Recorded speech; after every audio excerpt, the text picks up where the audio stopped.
신실이라는 제목으로 함께 은혜 나누겠습니다. 우리는 기다리는 것을 좋아하지 않습니다. 그 왜 그러냐 하면 사실 기다리는 시간이 굉장히 무료하기 때문입니다. 무의미하기 때문입니다. 그래서 어떤 분은 약속에 딱 맞춰 가시는 분이 있어요. 그러나 세상 그렇게 자기 뜻대로 되지 않기 때문에 미리 가서 기다리는 분도 있지요. 그리고 어떤 분은 늦는 분도 있습니다.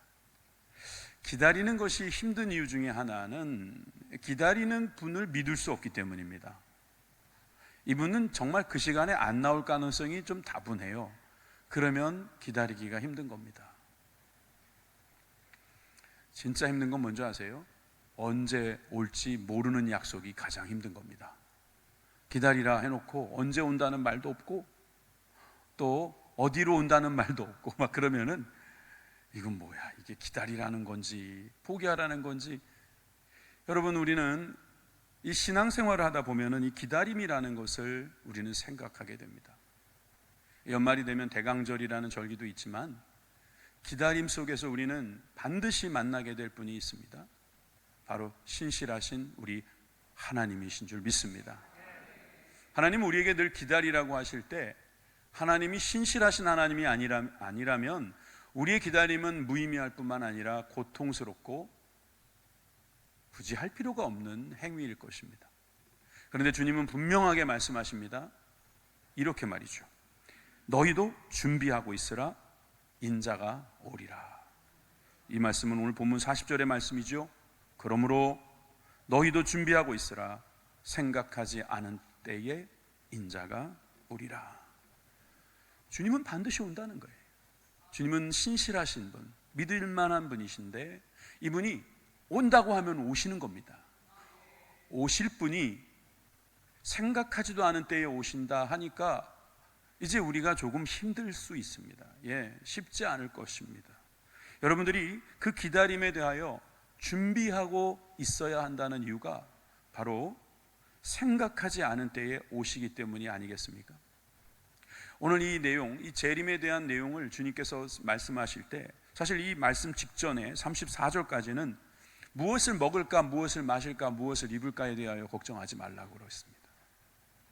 하늘에 계신 하나님께서 먹을 것을 다 준비하셨다고 말씀하시고 우리는 우리의 재물을 하늘에 쌓아두라고 하시는 말씀을 하시고 이제 종말을 기다리라는, 준비하라는 말씀을 주신 거예요. 그런데 이 종말을 준비하라고 하실 때 주님께서는 주인과 종의 비유를 드십니다.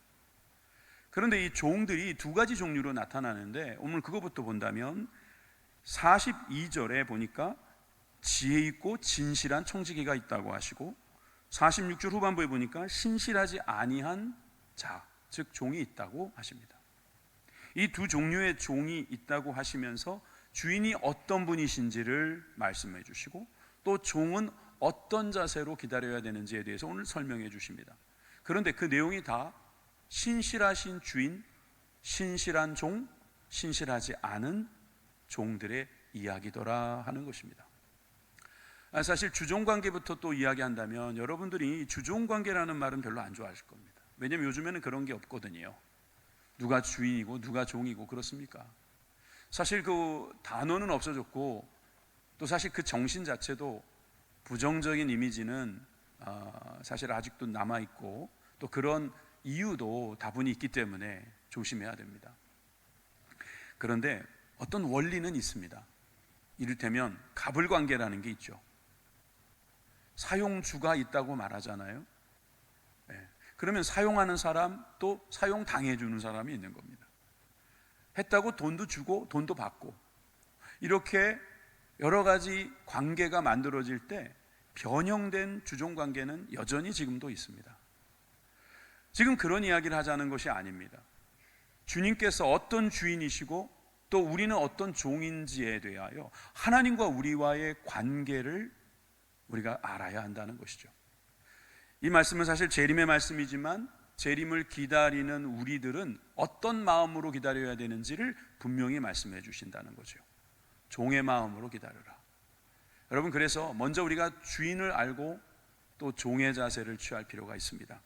첫째로 생각할 것은, 그래서 생각하지 않은 때에 다시 돌아오시는 주인을 생각하자는 것입니다. 주인은 반드시 돌아옵니다. 이 주인은 신실한 주인이기 때문에 말한 대로 합니다. 반드시 돌아옵니다. 이 돌아올 수밖에 없는 상황인 것도 오늘 본문에 나와 있어요. 자, 35절부터 읽어보겠습니다. 허리에 띠를 띠고 등불을 켜고 서 있으라. 제자들과 거기 앉아 있는 사람들에게, 거기 서 있는 사람들도 있겠죠. 그들에게 그냥 바로 단도직입적으로 허리에 띠를 띠고 등불을 켜고 서 있으라 이렇게 말씀하시면서, 너희는 마치 이런 말씀 나오면 비유예요, 그죠? 비유를 드시는 거예요. 그 주인이 혼인집에 돌아와 문을 두드리면 곧 열어주려고 기다리는 사람과 같이 되라. 자, 여기 보니까 혼인집이 있다고 했습니다. 지금도 그렇지만 이 근동 지역은 너무 더워서 밤에 혼인잔치를 합니다. 그리고 하루 만에 끝나지 않습니다. 며칠 동안 하게 되지요. 만약에 먼 거리에서 혼인이 있다고 그러면 거기까지 찾아가는 주인, 그러니까 언제 돌아올지 모르는 상황, 그래서 기다리는 사람과 같다. 자, 그런데 얼마나 기다리는가? 38절에 가보면 주인이 2경 또는 3경에 올 수도 있다 이렇게 말하면서, 종들이 기다리고 있다면, 문을 열어줄 수 있다면, 등불로 비춰줄 수 있다면 그들은 복이 있을 것이다 이렇게 말씀하고 있습니다. 이 내용 이해되실 줄 압니다. 자, 그런데 여기서 2경과 3경을 좀 설명하고 갈게요. 왜냐하면 성경에 4경이라는 단어도 있기 때문입니다. 이 경이라는 건 뭐냐 하면 휠라케라고 하는 헬라어를 번역한 건데, 한문으로는 저렇게 쓰고 영어로는 와치라고 합니다. 와치가 이 손목시계 와치가 아니고요, 보다, 그러니까 파수꾼, 보초를 쓰는 시간이라고 보면 될까요? 그 당시에는 낮의 시간은 시라고 해서 지금처럼 1시간, 2시간씩 단위로 끊어갔는데, 저녁이 되면 경이라고 부르고 그 시간이 지금처럼 1시간 단위가 아니더라는 거예요. 유대식이 있고 로마식이 있어요. 먼저 유대식을 보여드릴게요. 시계로 보면 이렇습니다. 저녁 6시부터 10시까지가 1경이고 2경은 새벽 2시까지가 2경인 거예요. 4시간씩 그렇게 되는 거죠. 그리고 6시까지, 새벽 6시까지는 3경입니다. 그럼 오늘 38절을 말씀대로라면 2경이나 3경에 온다, 주인이 돌아온다, 그러면 거의 잠잘 시간에 온다 이 말이죠. 그러니까 얼마나 늦게 오는지, 잠도 못 자고 기다려야 되는 종이라 이 말입니다. 알 수 없는 일이죠. 그런데 유대인들의 경우는 이렇고요. 왜 사경이라는 말이 또 있거든요. 마태복음 14장 25절에 보면은 바다 위를 걸어가시는 예수님께서 사경에 걸어가셨다 그랬어요. 그 사경이라는 것이 바로 로마식 경, 저녁 시간 단위를 쓴 거거든요. 어떻게 쓸까요? 사경까지 있어요. 6시부터 9시, 9시부터 12시, 12시부터 3시, 3시부터 6시. 그래서 도합 사경이 있는 거죠. 예수님께서 갑자기 저 새벽에 귀신처럼 물 위를 걸어오셨다, 그 표현이 성경에도 있습니다. 이런 표현들이 나올 때마다 이제 경은 시가 아니고 그 시간 단위구나, 저녁 시간을 이야기하는구나, 숫자가 클수록 아주 늦었다 이렇게 생각해도 뭐 늦지 않죠. 그런데 여기 보시면 그 늦은 시간까지 기다리고 지키고 있었던 사람들에게는 복이 있으리로다 라고 말합니다. 여러분, 그 종들이 복이 있을 것이다. 그 종들이 복이 있다. 여러분, 종들에게 복을 준비하고 있다는 말씀입니다. 엔터를 한 번만 더 쳐주실래요? 엔터. 예, 그렇죠. 잘했어요. 그 종들은 복이 있다라는 말씀이 38절에 나오는데, 사실 37절에도 그 종들은 복이 있다고 말하고 있습니다. 37절을 제가 읽겠습니다. 주인이 와서 깨어있는 것을 보면 그 종들은 복이 있으리로다. 내가 진실로 너희에게 이르노니 주인이 띠를 띠고 그 종들을 자리에 앉히고 나와 수종들리라. 여러분, 그 종들이 복이 있을 것이라고 계속 강조하는 이유가 뭡니까? 바로 이것 때문입니다. 주인이 띠를 띠고 그 종들을 자리에 앉히고 나와서 수종을 들 것이다. 자, 눈을 비비고 다시 보십시오. 종이 띠를 띠고 그 주인을 자리에 앉히고 수종을 드는 게 아닙니다. 반대예요. 이런 장면은 보기 어려운 장면이죠. 주인이 왜 늦게까지 기다리고 있는 종을 그렇게 수종 들면서 뭔가를 해주고 있습니까? 여기에 계신 분들 중에 70이 넘으신 분들은 제 말을, 제가 지금부터 하는 이야기에 잠시 공감이 되시고 그때 추억으로 돌아갈지 모르겠습니다. 예전에 우리 어머니들은 이 동네 잔치가 벌어지면 함께 모여서 같이 준비했습니다. 이거를 자녀들이 압니다. 그래서 어머니가 밭에 가시는 건지 아니면 잔치집에 가시는 건지 대략 알고 있는 자녀들은 어머니가 잔치집에 갔다고 하면 내심 기대를 합니다. 왜 그런지 아시나요? 잔치를 하다 보면 먹을 것이 있고 그 맛있는 것을 마지막까지 남겨놨다가 품삯 대신에 음식으로 나누어지거든요. 그러면 그 음식을 싸들고 옵니다. 뭐 요즘에야 먹을 것이 너무 흔해서 애들 줘도 안 먹을지 모르겠는데, 그 애들은 뒤엉켜 자야 할 시간에 잠을 안 자고 엄마가 올 것을 기다리고 있는 겁니다. 행여 올까 부스럭 소리만 나면 나가봅니다. 그런데 엄마가 오십니다. 그러면 뛰어나갑니다. 엄마가 너무 반가워서 뛰어나가는 겁니까? 그럴 수도 있지요. 그러나 엄마가 들고 있는 그 향기로운 고기 냄새, 그 전 냄새에 이 자녀들은 그냥 기가 막힌 기쁨을 거기서 누립니다. 엄마는 힘들었을 거예요. 하루 종일 그 전 부치고 하루 종일 사람들 수발 드느라고 얼마나 힘들었겠어요. 그런데 기다리고 있는 아이들을 봐서 또 잔치집에서 갖고 온 음식으로 새로운 잔치를 벌립니다. 많은 음식은 아니지만 그것을 나누어 먹으면서 엄마가 하루 종일 있었던 이야기도 듣고 또 서로 많이 먹으려고 했던 어떤 그런 추억들이 혹시 없습니까? 목사님 보아하니 되게 젊어 보이는데 그걸 어떻게 합니까? 꼭 봐야 합니까? 알지요. 여러분, 그런 느낌을 우리는 여기 이 이야기에도 한번 적용해 보세요. 주인이 혼인집에 갔다가 돌아오면서 너무 늦게 와가지고 주인을 기다렸던 종들이 이제 주인 오셨구나 하고 들어가려고 하는데, 이리 오라고, 내가 그 혼인집에서 좋은 음식 갖고 왔으니 이거 먹고 자라고. 안 그래도 출출했던 종들이 그걸 먹는 겁니다. 이걸 비유로 말씀하셨는데 예수님은 실제로 우리들에게 음식을 나누어 주십니다. 그것이 바로 오늘 성찬 예식 아닙니까? 수건을 허리에 두르시고 제자들의 발을 씻기시면서 예수님은 뭐라고 말씀하십니까? 내가 너희들의 본을 보이는 것은 너희들이 나중에 이런 섬김의 삶을 살아라 하는 뜻이 있다고 말씀하고 계시잖아요. 여러분, 그래서 주님께서 복이 있다고 하신 말씀은 무슨 말씀입니까? 바로 주님께서 수종 드시는 거예요. 주님께서 우리를 먹이시는 거예요. 주님께서 우리를 보살피시고 우리에게 기쁨을 주시는 것인 줄 믿으시기를 바랍니다. 여러분, 그러므로 우리는 깨어 있어야 한다는 거고, 그러므로 우리는 복이 있다는 것입니다. 중요한 것은 생각하지 않은 때에 온다는 것, 이것도 여러분들이 놓치면 안 됩니다. 재림을 이야기할 때 많은 사람들이 이 종말론, 이 중요하고 귀한 종말론을 이야기하는데, 사실 저는 임박한 종말론을 믿는 사람이고 또 그렇게 믿어야 된다고 여러분들에게 강요하고 싶습니다. 그런데 시한부 종말론은 안 됩니다. 한국교회가 2000년 초반, 아니 2000년이 되기 직전에 한 선교회로부터 굉장히 이상한 종말론을 가지고 나와서 많은 사람들이 낭패를 겪었습니다. 그들은 생각하는 거예요. 그들은 예상하는 거예요. 그들은 받았다고 말하는 거예요. 아닙니다.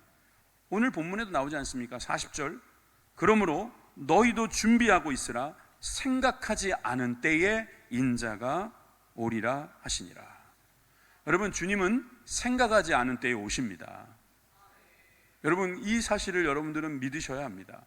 사실 이것을 믿지 않고 내가 예상하면 그 예상에 맞을 거야. 여러분들이 아무리 예상을 잘하고 또 예언하는 능력이 있고 또 여러분들이 그것을 잘 아는 사람과 친하다 할지라도 여러분 그것은 틀린 것입니다. 성경은 그렇게 말하고 있지 않아요. 성경은 예수님이 오시는 것을 도둑에도 비유합니다. 예수님이 직접 비유하신 거예요. 39절입니다. 너희도 아는 바니 집 주인이 만일 도둑이 어느 때에 이를 줄 알았더면 그 집을 뚫지 못하게 하였으리라. 왜 우리가 도둑을 맞습니까? 때를 모르기 때문입니다. 도둑이 언제 올지 모르기 때문입니다. 도둑은요, 우리들의 동선을 연구합니다. 우리가 언제 출타할지를 알고 빈 시간에 들어옵니다. 도둑은 알고 있습니다. 이 집 주인이 언제 자리를 비운다는 것을 알고 있어요. 우리도 알고 있어야 돼요. 뭐를요? 주님이 언제 오실지 모른다는 것을 알고 있어야 돼요. 어려운 이야기인가요? 모른다는 것을 알고 있어야 돼요. 모르는 게 약이다, 그러는 말도 있죠. 아는 게 힘이다 라는 말 있잖아요. 솔직히 병이다가 아니고. 왜 힘입니까? 모르는 것을 아는 것이 힘이라고요. 우리가 이건 몰라야 되는 거예요. 재림의 날짜를 알고 속는 분들은요, 이걸 몰라서 그런 거예요. 누구도 주님께서는 알게 하지 않으십니다. 성경에 나와 있다니까요. 데살로니가 전서 5장 1절에 3절에도 보니까 형제들아 때와 시기에 관하여는 너희에게 쓸 것이 없음은 주의 날이 밤에 도적같이 이를 줄을 너희 자신이 자세히 알미라. 그들이 평안하다 안전하다 할 그때에 임신한 여자가 해산의 고통의 이름과 같이 멸망이 갑자기 그들에게 이르리니 결코 피하지 못하리라. 여러분, 임신한 여자는 반드시 해산의 고통이 오거든요. 근데 언제 오는지 몰라요. 반드시 온다는 건 확실해요. 재림도 마찬가지. 반드시 옵니다. 반드시 그 때가 오는데 갑자기 오고 그것을 모르게 온다. 사실 이건 어찌 보면 굉장히 우리들에게 긴장감을 주는 말씀이죠. 알면 어떻게 될까요? 만약에 2026년에 온다 그러면, 그것도 2006년 예를 들면 8월 오늘 4일이죠. 8월 4일 날 온다 그러면 8월 우리는 3일까지는 막 놀다가 8월 4일 날 짠 하고 준비할지도 모릅니다. 여러분, 우리가 알면 좋을 것 같지만 모르는 게 나올 수 있어요. 모르기 때문에 주님께서 이 부분에 있어서 침묵하시기 때문에 우리는 더더욱 우리들의 삶에 하나님께서 함께 계셔야 하고 함께 계시지 않으면 안 된다는 것을 더욱 알게 됩니다. 사실 이 내용을 좀 더 잘 설명하고 싶은데, 사실 이 때와 시에 대해서 주님이 알 바가 아니라고 했기 때문에 이것만 전달하면 저는 되는 거거든요. 사도행전 1장 6절에서 7절의 말씀도 제자들의 관심은 이스라엘 나라의 회복이고 그것이 이때냐고 시간에 관심이 많아요. 그랬는데 주님께서는 뭐라고 말씀하시냐면 때와 시기는 아버지께서 자기의 권한에 두셨으니 다 같이 너희가 알 바 아니요. 알 필요 없다는 겁니다. 시간은 너희들 것이 아니야. 너희들은 공간을 책임져, 공간. 그래서 8절에 온 유대와 예루살렘과 온 유대와 사마리아와 땅끝까지 이르러 내 증인이 되라. 그렇게 말씀하시는 거 아니에요? 여러분, 우리는 자꾸 시간을 가지고 뭔가를 하려고 해요. 요렇게 하면 되겠지, 저렇게 하면 되겠지. 여러분, 그거 아니에요. 주님께서는 우리들에게 그것을 알게 하지 않으실 것입니다. 공부 못하는 애들이 꼭 시험 날짜 물어보고 공부는 안 합니다. 그렇죠? 네. 여러분, 우리가 주님이 오실 것을 알고만 있으면 돼요. 그리고 언제 오시는지 모르는 은혜가 있음을 깨닫고 그것을 알고 그것대로 순종하는 저와 여러분들이 되기를 주님의 이름으로 축원합니다. 주님은 신실하십니다. 두 번째, 청지기에 대해서 말씀드립니다. 양식을 나누어주는 지혜 있고 진실한 청지기. 여러분, 이 청지기는 어떤 청지기를 말하는 거냐면 양식을 나눠주는 지혜로운 청지기라는 거예요. 근데 이 청지기가 신실하다는 거죠. 아까 말씀드린 것처럼 신실하지 않은 청지기가 있다고 했죠.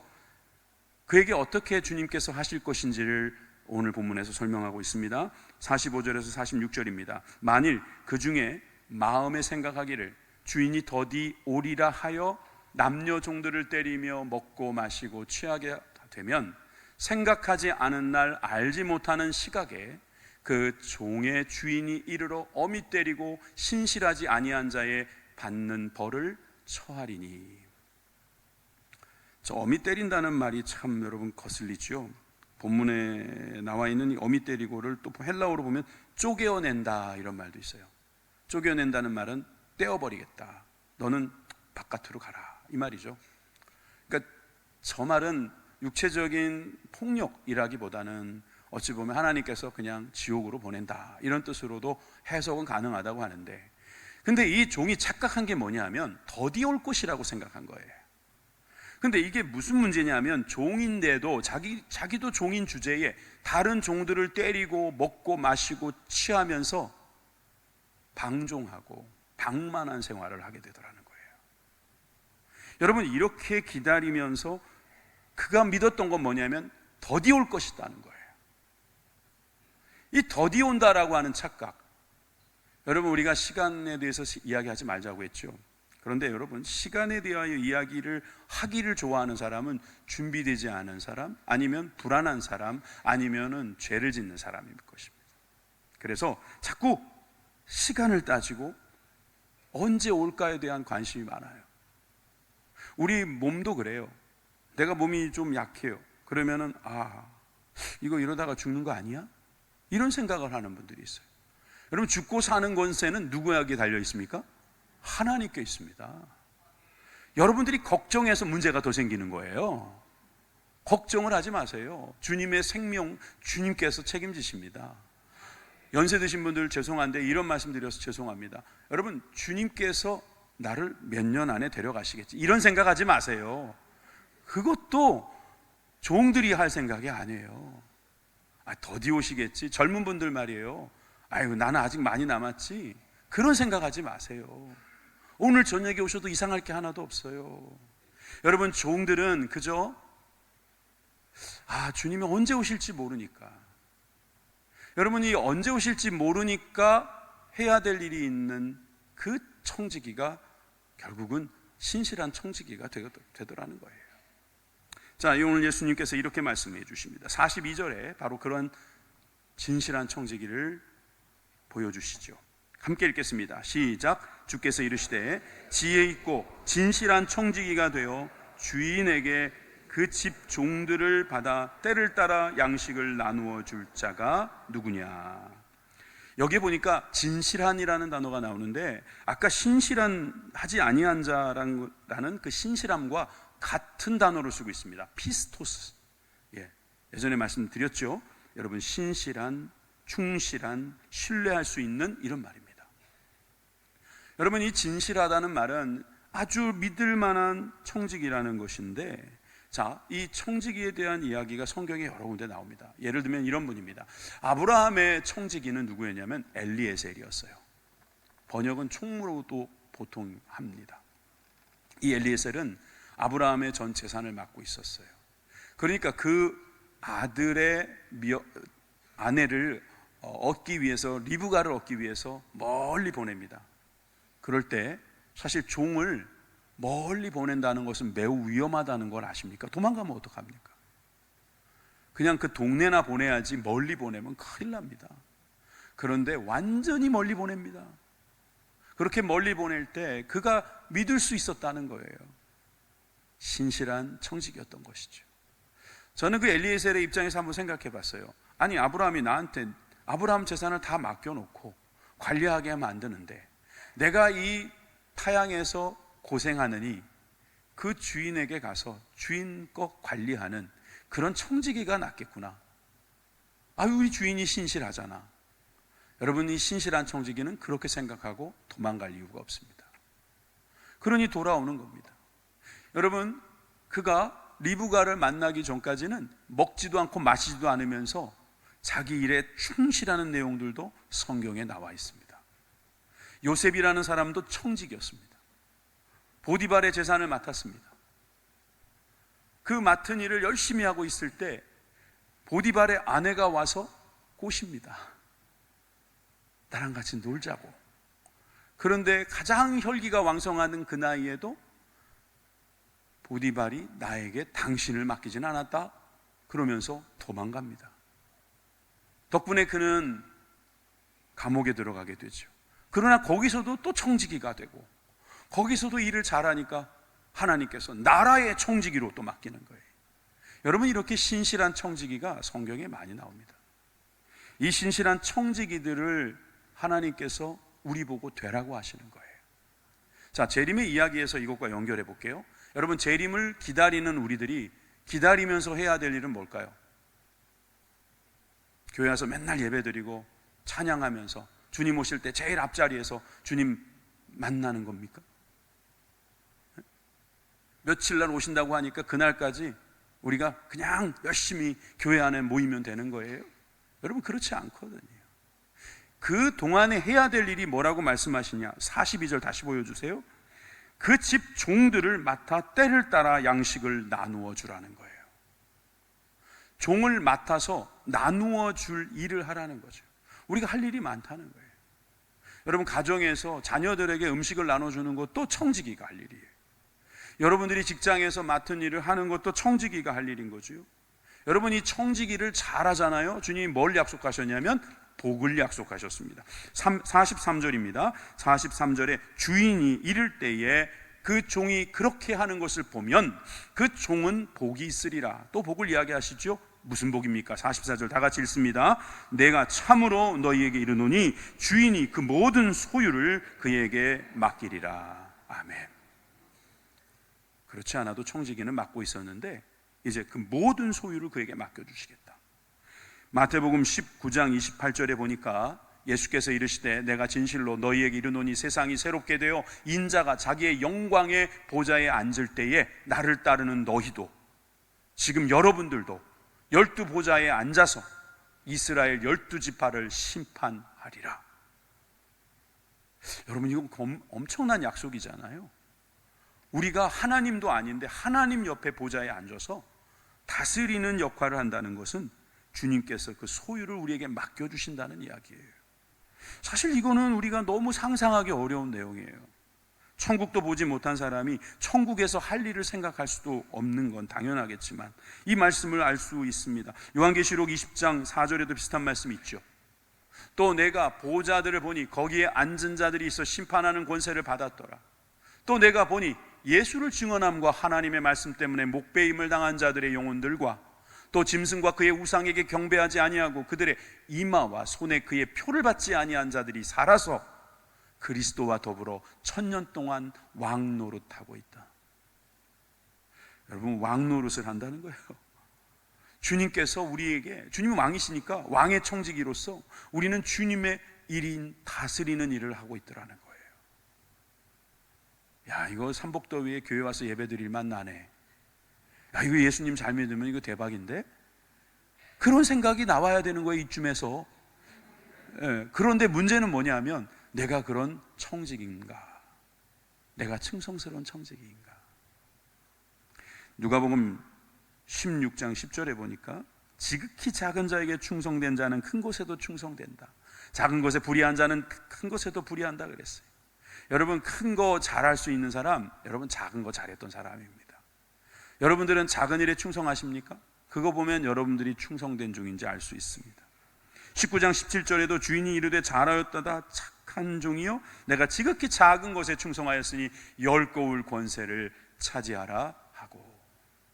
여러분, 작은 것에 충성했어요. 예수님이 보실 땐 모든 게 다 작은 거지요. 미 합중국 대통령도 엄청난 일인 것 같지만 주님이 보실 때는 작은 것이죠. 주님의 스케일로 보면 너무나 작은 것인데 주님은 우리들이 크고 작은 것을 계산하고 있다는 것을 알고 계십니다. 언제 오실지 계산하는 기회주의자인 우리들에게 크고 작은 것도 계산할 줄 아는 능력을 가진 그런 바리새인 같은 모습을 아시고 주님께서 우리에게 말씀하시는 거예요. 그거 다 버리고 내가 오는 날만 기다리고 있지 말라는 거예요. 네 옆에 있는 종들에게 양식을 나눠주는 일을 하고 있으면 내가 올 것이고, 주님이 딱 오셨는데 우리가 그거 하고 있으면 최고입니다. 그게 작은 일입니까? 아닙니다. 그것은 주님이 보시기에는 당연히 작은 일이지만 큰 일이라고 인정해 주시겠다는 거예요. 교회를 가야 되는데 구역장이 전화해야만 나오시는 분이 있고, 전도를 나가야 되는데 교구장이 나오라고만 해야지 나오는 분이 있어요. 여러분, 그분은 작은 일이라고 생각해서 안 하시는 거 아닙니까? 내가 담임 목사 정도 된다면 내가 나가주지.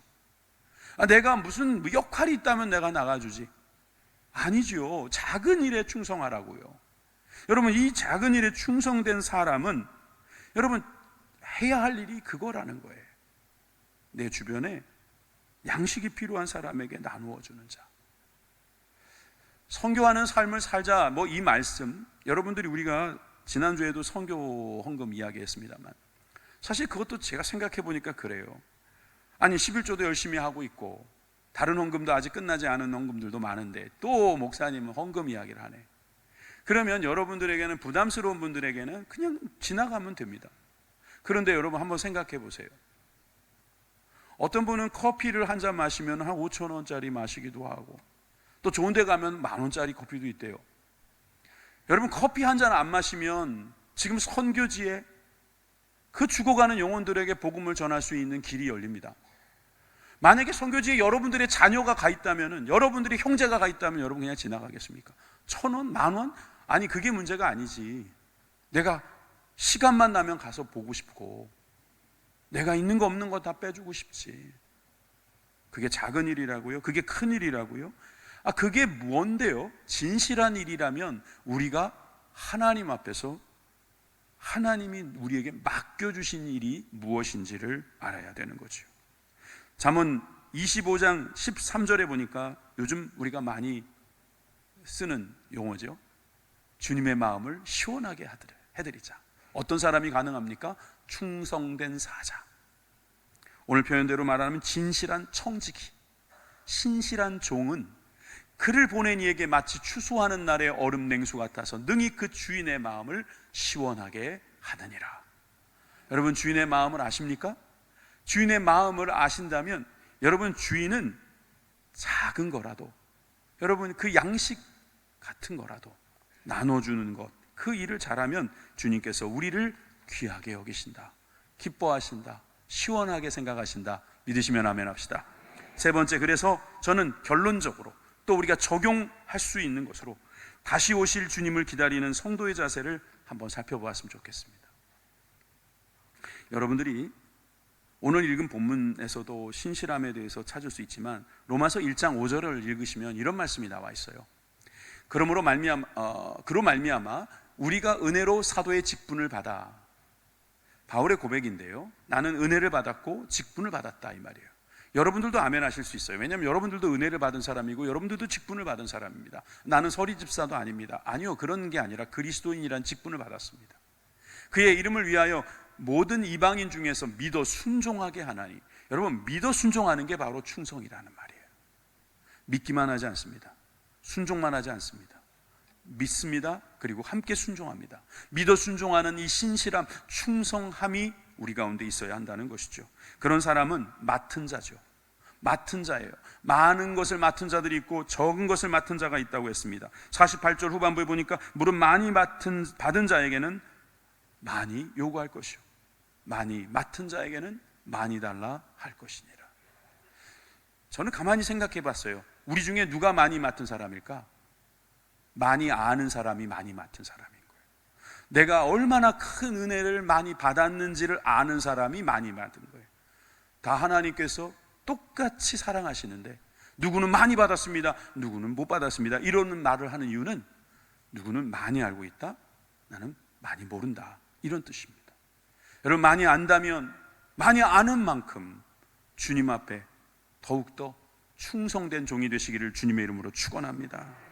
그래서 우리 42절 말씀 다시 한번 읽어보겠습니다. 42절 말씀 다시 한번 시작. 주께서 이르시되 지혜 있고 진실한 청지기가 되어 주인에게 그 집 종들을 맡아 때를 따라 양식을 나눠줄 자가 누구냐. 여러분, 바로 제가 그 일을 하겠습니다. 제가 그 복을 받고 싶습니다. 여러분, 그런 준비되는 하나님의 종들이 되시기를 바랍니다. 40절 말씀도 우리가 적용할 수 있죠. 준비하라. 생각하지 않은 때에 온다. 생각하지 말자. 때를 생각하지는 말자. 시간을 생각하지 말자. 계산하지 말자. 계산하지 말고. 또 46절에 생각하지 않는 날, 알지 못하는 시각.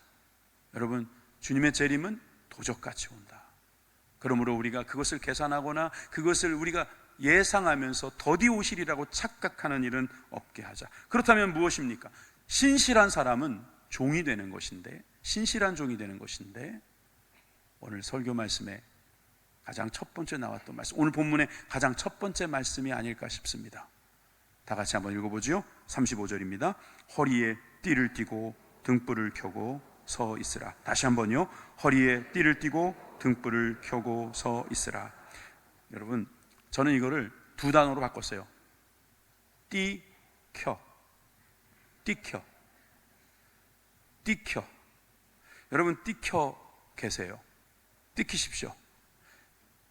띠를 띠고 불을 켜십시오. 이것이 사실 우리가 종이 되는 것이고 깨어있는 것이고 신실하신 주님을 맞이하는 종의 모습입니다. 이제 휴가가 끝나겠죠? 그러면 출근을 좀 일찍 해보시면 어떻겠습니까? 조금만 늦게 퇴근하시면 어떻겠습니까? 남들이 하는 대로 다 하면서 남들보다 덜 일하고 더 많이 받는 것이 목표가 되지 않고 주님의 사랑하는 사람, 불쌍히 여기는 사람들을 위해서 양식을 나눠주는 일에 여러분들이 쓰임 받으시면 어떻겠습니까? 세상 사람들도 여러분들이 신실하다는 거 압니다. 그렇다면 신실해 보이는 사람이 아니라 정말 신실한 사람, 지혜롭고 신실하신 하나님의 귀한 종들이 되기를 주님의 이름으로 축원합니다. 기도하겠습니다.